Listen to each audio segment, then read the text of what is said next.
Hi guys, welcome to my channel Jeyas Pattikadu cooking.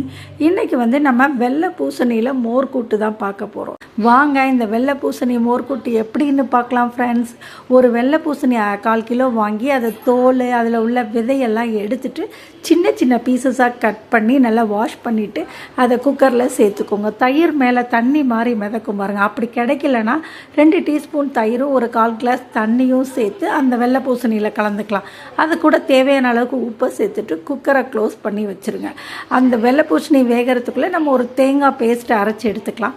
ஒரு 1/4 cup தேங்காய், காரத்துக்கு தகுந்த மாதிரி பச்சை மிளகாய் எடுத்துக்கோங்க. நான் 2 எடுத்திருக்கேன். ஒரு 1/2 டீஸ்பூன் சீரகம் சேர்த்து நல்லா பேஸ்ட்டை அரைச்சி எடுத்து அதை இந்த வெள்ளை பூசணி நல்லா ப்ரெஷர் அடங்கினதும் அது கூட இந்த தேங்காய் பேஸ்ட்டை சேர்த்து ஒரு மீடியம் ஃப்ளேம்லேயே வச்சு கொதிக்க வைக்கலாம்.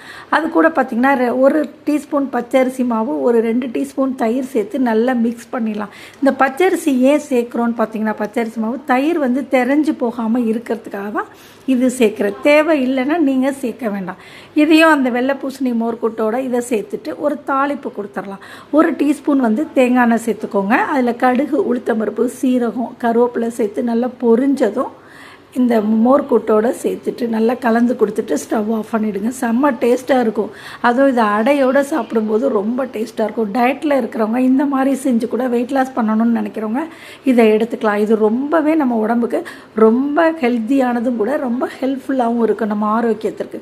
ஸோ நீங்களும் உங்கள் வீட்டில் இந்த வெள்ளை பூசணி மோர்க்கூட்டை ட்ரை பண்ணி பாருங்கப்பா. அப்படியே நம்ம சேனலை உங்கள் ஃப்ரெண்ட்ஸ் அண்ட் ஃபேமிலிக்கு ஷேர் பண்ணுங்கள். நன்றி, வணக்கம்.